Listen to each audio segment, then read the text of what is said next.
Hello everyone, you are watching Poland Daily Culture and we continue with the story of Alina Dąbrowska. With me is Wiktor Krajewski, author who put her story in the book and the heroine herself. Thank you both for telling this to us. You're welcome. Madam, we are still in Auschwitz telling your story, but here on your laps you have a scarf which has a P on it. And I would like you to show this to the audience and to the people, what this P, and could you tell us what this P means? P is Poland. But you were also you were a Pole in the Auschwitz, and among other nationalities who are also there. Not everybody, because the Jews has not no, this we had in Auschwitz. It is afterwards. This are we having when we are meet today, and there is some celebration, something. This is remember. This is the remember. It is the place for my number, and it is just as where the clothes. Because of you were us. wearing such kind of clothes, every single person. It is also to remember. Yes. I don't know, but we are wearing not everything, but if who likes it, so it has. Yes, exactly. So you were wearing such kind of clothes, but every today, single person. After the war, the scarf. When the Auschwitz only to remember. Madam, how long were you in Auschwitz? In Auschwitz I was 13 months. 1 year and a half, and 1 year and 1 month. Yes. Well, probably you remember every single month. It's not. Yes, because I was arrested on the 13th of May in 1942, and then I came back 13 months later in 1943.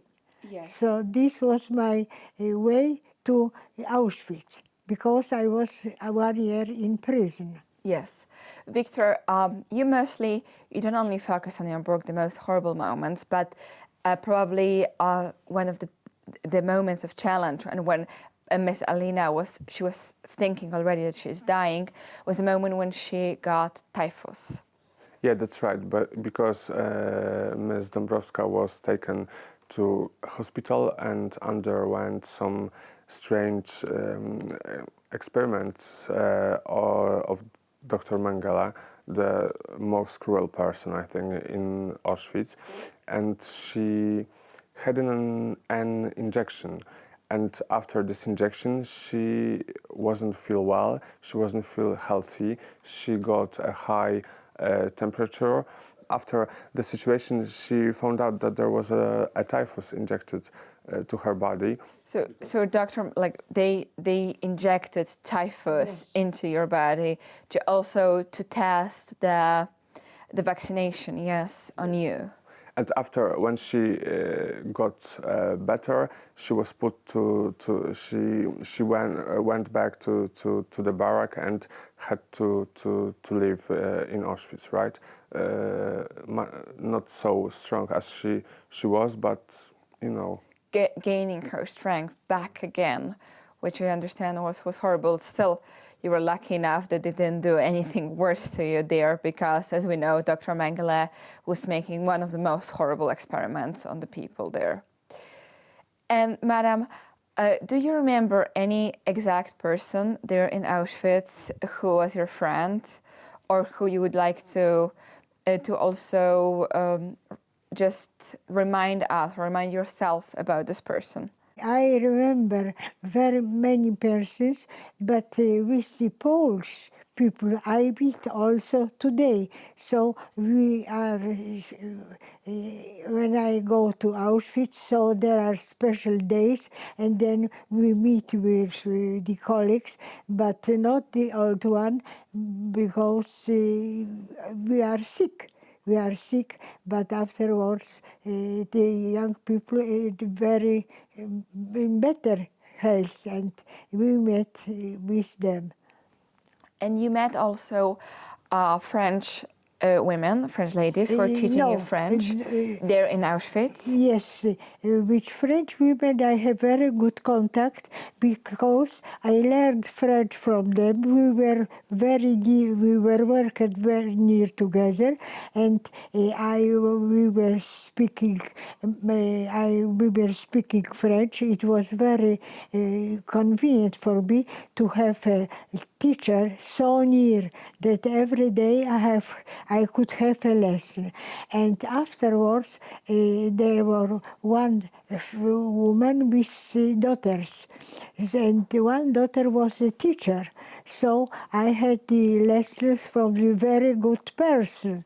And afterwards, I just wanted to meet them after the war. And I went to France because I knew the address, but the daughters were already Passed away. They didn't live anymore, so I didn't meet them. But afterwards, I met, when I afterwards went to Auschwitz or to Ravensbrück also, so I met the French people, and then we speak about our impressions about everything which was in prison, because I have been into many concentration camp, and from everyone I have another Friends. Yes, yes. it's Friends so, from yes. from concentration camps. Which, You know, it's really, I can say funny, because on the same street where Ms. Dąbrowska lives, there is another woman who was also a prisoner of Auschwitz, and she is a friend of Ms. Dąbrowska, and they meet very, very often.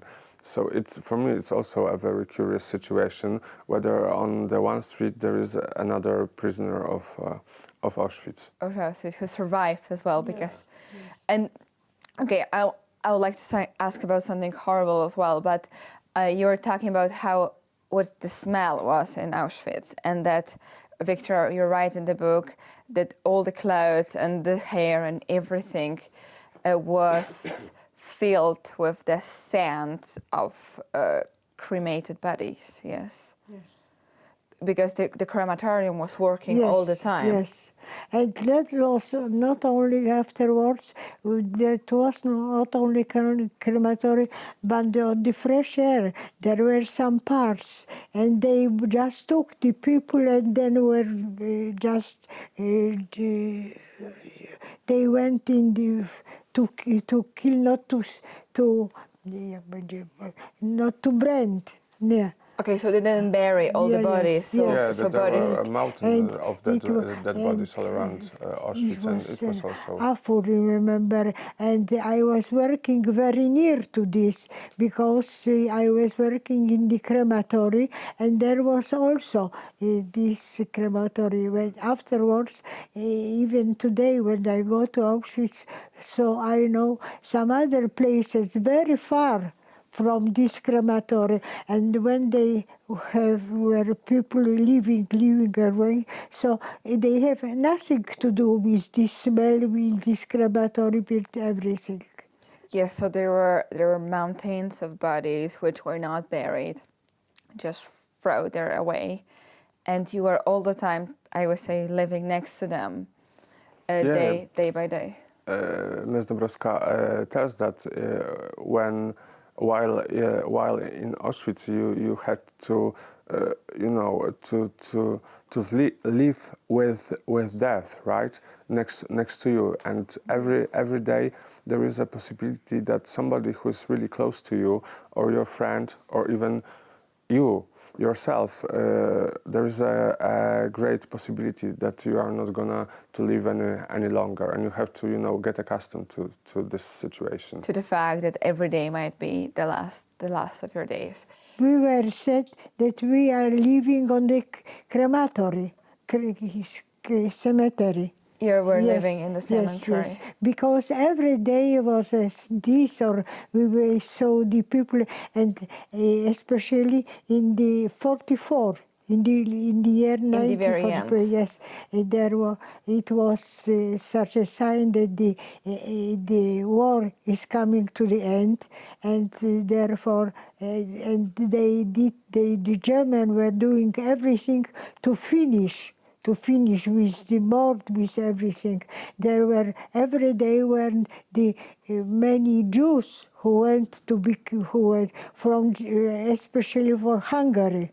From Hungary. They were trying to kill as many Jews as possible when they knew that and there were Zigeuner also. They were crying all the time because they knew when the people come to Jews from Hungary, so they didn't know what were going to be to the bus. Yeah, To the bus. But the gypsies, and they knew what's going. And on the way they saw us, that they said it must be true that we are going to bus because they are leaving. All the people are leaving. Yes, I understand. All this looks like and is very hard to understand. But at the very end of the war, when the Germans already knew that they're going to lose, they wanted and they tried to kill as many people as possible to the very end. And Miss Alina has seen it herself. Moreover, then she took part in something which was called a death march. And that will continue in the next episode.